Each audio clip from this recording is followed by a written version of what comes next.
Hi everyone. Sorry, a little bit of audio situation there. So we'll go ahead and get started. Um, Once again, good morning, good afternoon, good evening, and thanks for joining the session today on cyber threats in the enterprise and protecting your legacy applications. As we get started, I just want to highlight the question area there. So if you have any questions during the presentation, you can go ahead and add them in there, and at the end, I'll come back around and answer as many of those as I can. So my name is Kurt Young. I'm a Senior Product Strategy Manager here at Progress Software. I came over to Progress with the acquisition of Kemp Technologies late last year. And today we're going to be talking about different ways that you can use the load balancer, right? In this case, the Progress Kemp Loadmaster, right, to do more than just load balance your applications. Of course, that component is very important feature, right? Providing the availability and scalability for those business critical applications. But we're going to be talking about adding some additional security features, right, to build out this layered security model to help protect these published applications.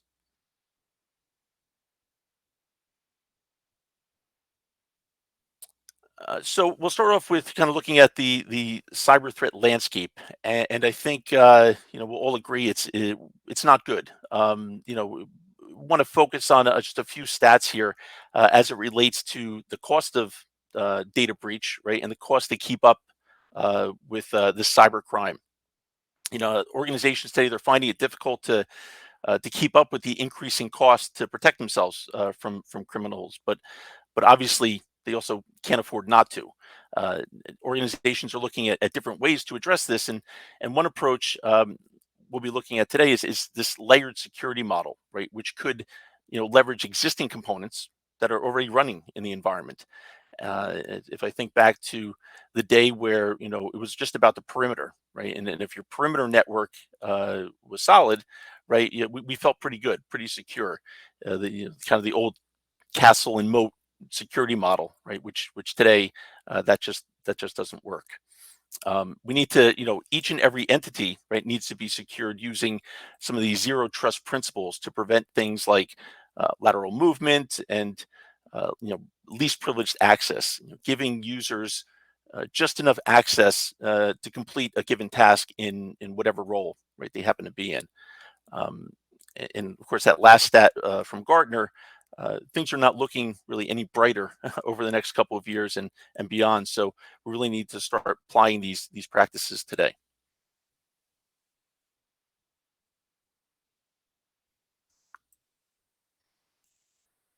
So as we all know, there's no single solution out there, right, that can protect our networks. With all of these different methods being used by these bad actors and variations of these methods, it's become impossible, right, to be armed with a silver bullet to secure these environments. That's where this multi-layered security approach comes in.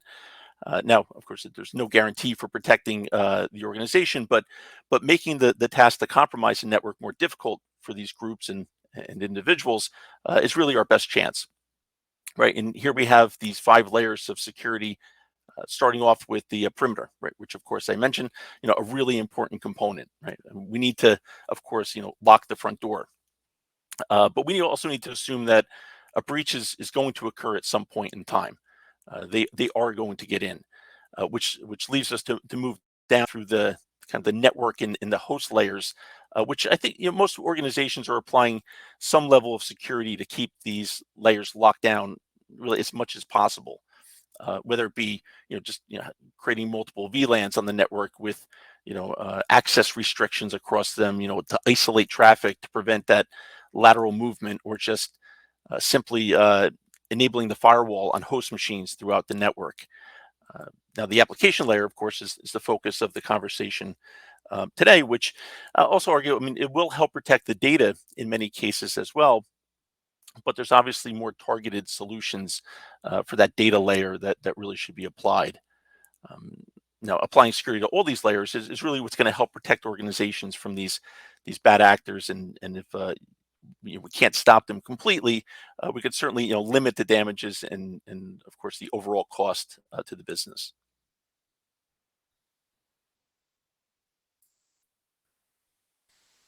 So I'll talk a little bit about modern versus legacy applications. So from a load balancing or application delivery perspective, I mean, we can support both, right? But there's times where a load balancer may not be required for some of these modern applications, such as applications running software as a service or even a platform as a service, since load balancing is built in. And there are some use cases around security and some intelligent traffic steering that we often see. But today, again, our focus is on legacy apps. Um, and on occasion, we do reach out to our customers, using surveys or and such to get a pulse on what's happening in their environments, and looking at the adoption of new features and functionality that we're rolling out, or just really collecting information inbound right to our support team. And it's really not surprising. I mean, there's a lot of legacy applications out there supporting organizations, right? I mean, some are considering a move to a more modernized approach to deliver these services, but many are really quite happy with how they're utilizing these systems today. Or maybe they're not happy and they just don't have the resources or the budget for such a migration. But uh, you know, since these legacy monolithic applications, they don't inherit as much as these modern apps do when it comes to security. Uh, but you know, most already have a load balancer in place, providing that availability and scalability. So, really, why not turn on some of these additional features to enhance that security posture and limit the exposure.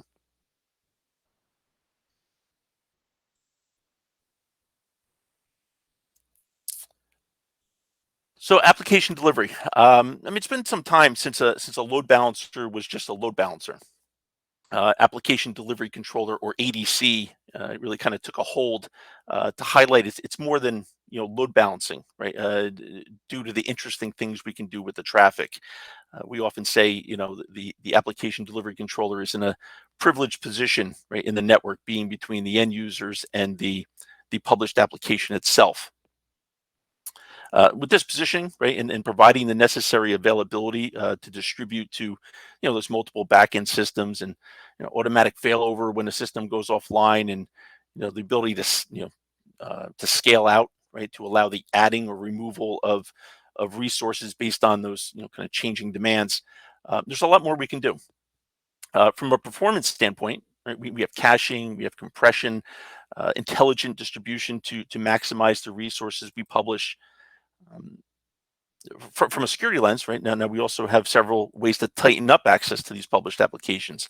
Web application firewall, doing pre-authentication, intrusion prevention, even content rules, right, can be used to secure an environment, and we'll get a little bit more into to these a bit later.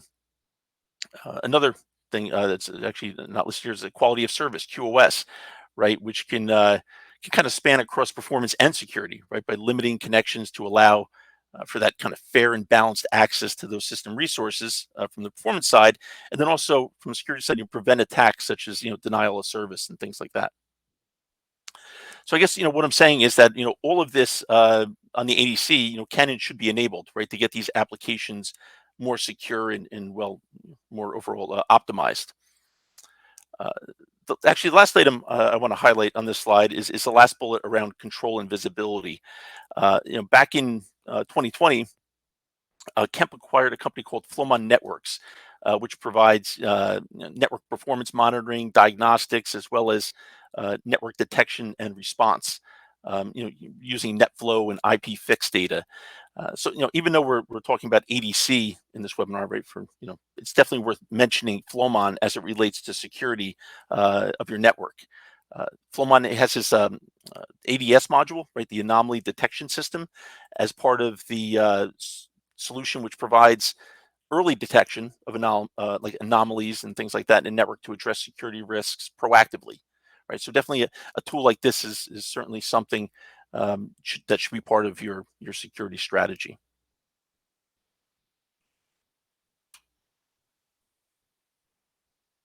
So let's kind of get into some of these security options on the load balancer to help with these legacy apps, and we'll start off with the web application firewall. So as I mentioned, sitting between the clients and the application, And being a layer 7 EDC, we have the ability to accept and terminate traffic right, at the load balancer, and then we can take necessary actions on that traffic. Even if the traffic is encrypted using TLS SSL, uh, the the ADC can decrypt it, apply security, and then either send it back to the servers running the application unencrypted, or we have the ability to re-encrypt that traffic, so you kind of have that security end to end, right, on the traffic.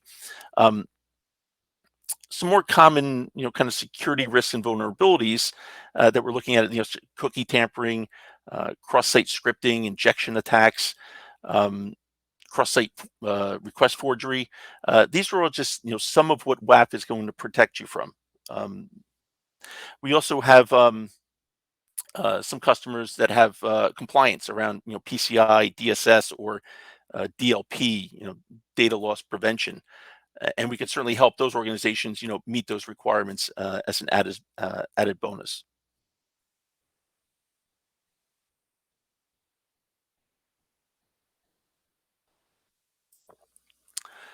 Looking at the WAF configuration on our web user interface, you have the ability to select which of these predefined rules you want to apply to the traffic using the OWASP core rule set.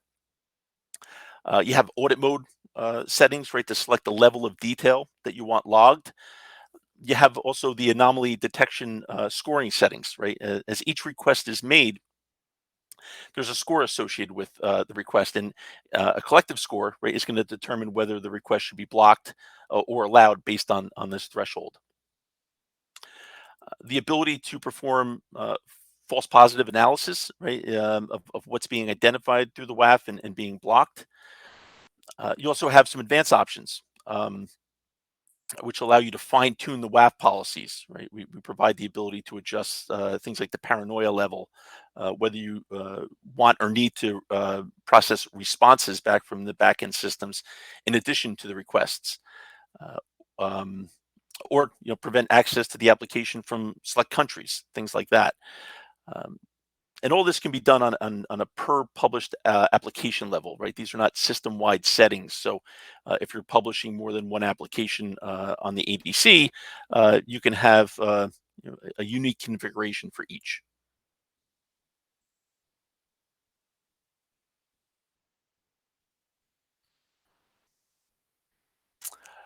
So if you're interested in getting some more rich reporting, right, you can integrate with systems such as Oakstack, right, the Elasticsearch, Logstash, Kibana, by leveraging the extended syslogging capabilities on Loadmaster.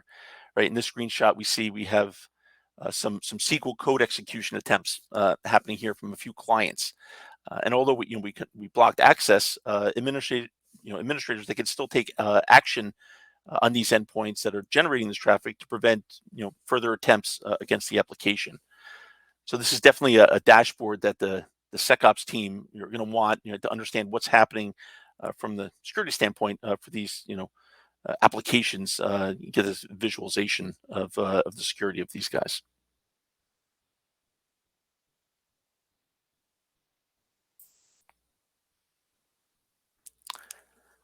So another approach would be our ability to do pre-authentication for connections on the ADC prior to allowing that traffic to hit or access those backend systems.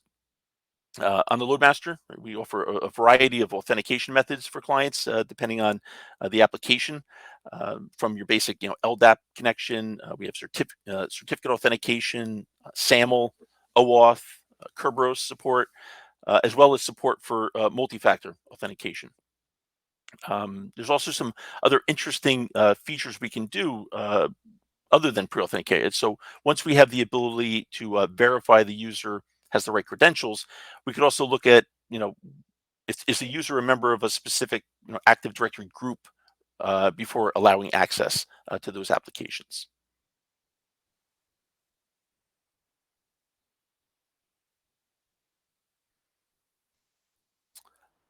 So here's a screenshot of our pre-authentication settings for ESP, right, which stands for Edge Security Pack on the Loadmaster. Once again, right, this is on a per published application basis. So again, it's not system wide. If you're hosting multiple apps, Again, you can have multiple ESP configurations for that. But just do kind of a quick walkthrough. I won't go through all of these settings, but just kind of starting at the top, right? We have our logging, right, which of course can provide detailed information of, who's accessing the application, successful access attempt, failed attempts, things like that.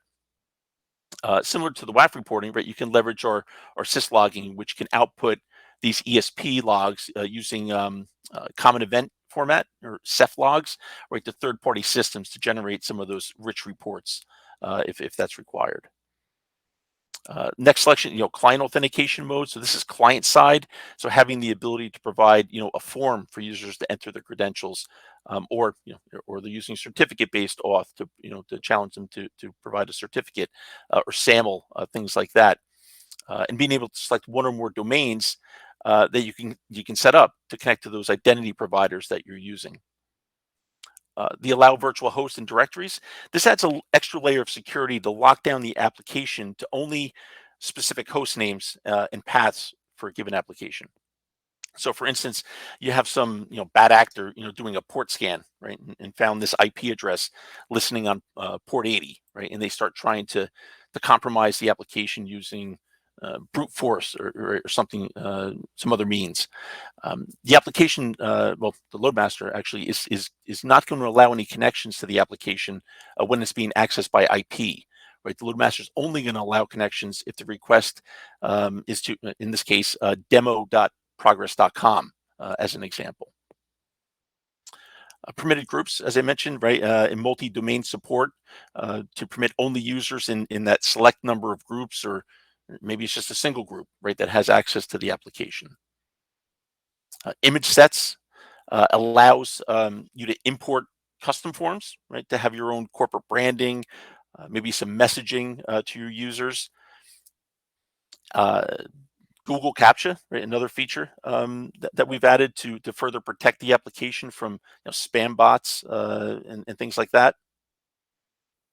The bottom is the server-side authentication, and this will allow for methods such as Kerberos to be leveraged to authenticate to those back-end systems when required.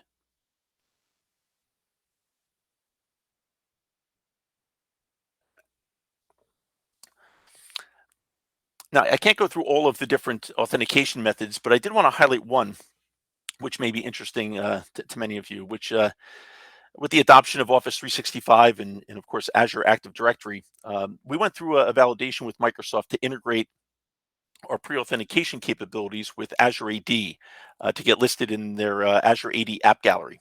Right, so using our SAML auth method on the load master, we can connect directly into Azure AD to provide pre-authentication to your legacy applications. Right, these may be running in Azure, they could be running on premises, or they could be running in some other public cloud. So anyone that's looking to leverage Azure AD as your identity provider, right, this could be a really great feature for you to look into. Super easy to set up. Basically, you go, you add the Loadmaster Azure AD integration service into the Azure portal. There's an XML file that's provided by Azure.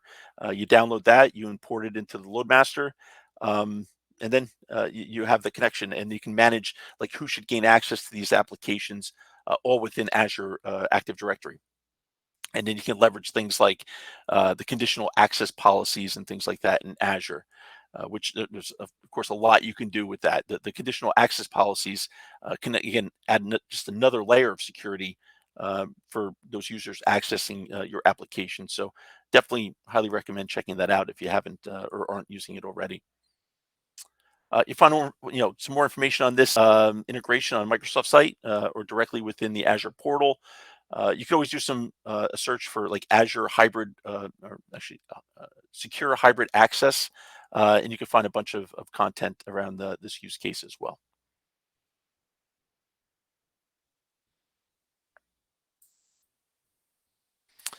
So the final approach, and again, we're not limited to these three approaches, but the final one that I wanted to highlight today is what we call the Zero Trust Access Gateway, or ZTAG.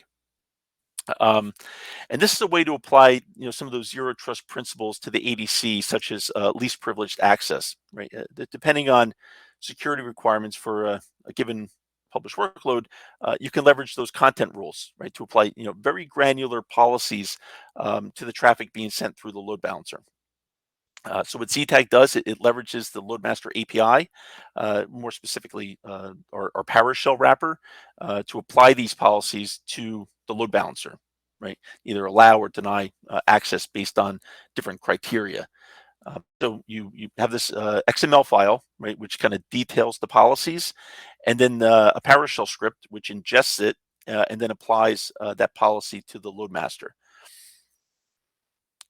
And we'll kind of look at a sample or an example of an application being protected here with ZTAG. So we're looking at three characteristics of the traffic, right? We're looking at the who, the what, and the where. So, who's attempting access to this application by leveraging our pre-authentication with ESP, right? And using those permitted group membership feature, right? Which will check, is a user a member of, are they a member of the admins group, are they a member of the developers group, or the sales group?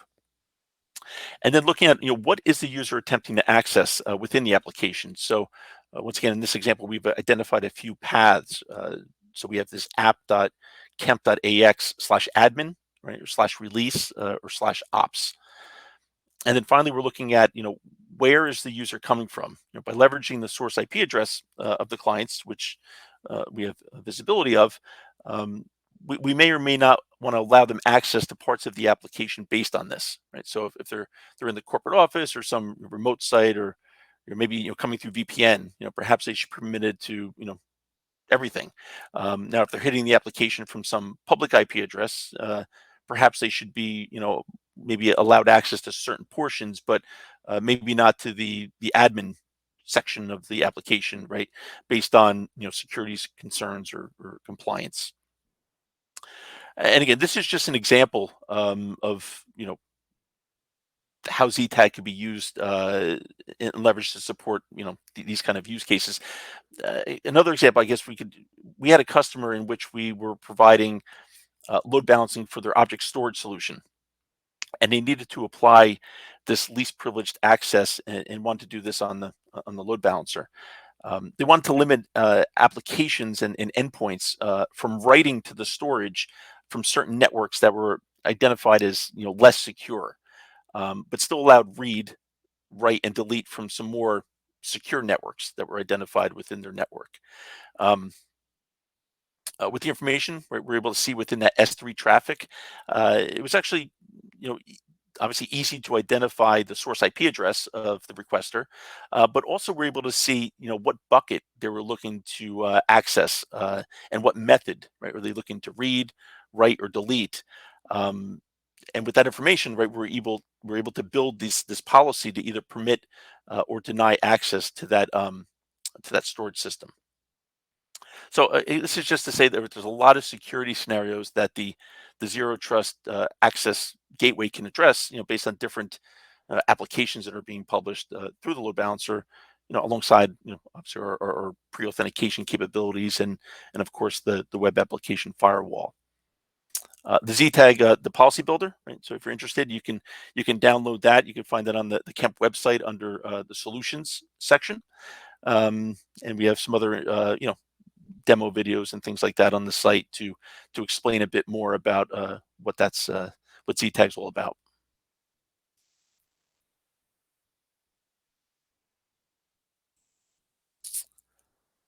So I'd like to open it up for some questions. Let's see if we have any questions here.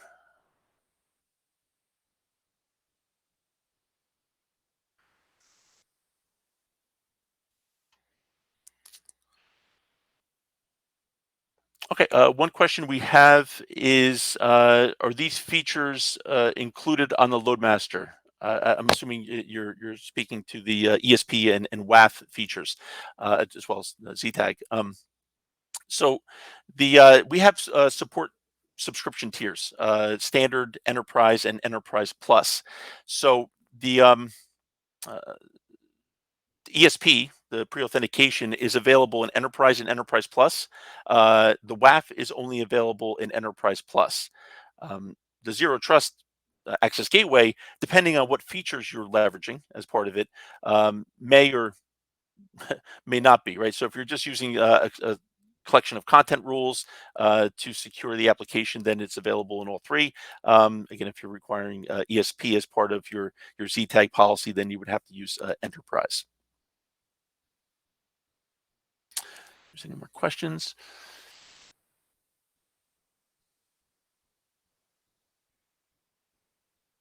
I'm not seeing any more questions.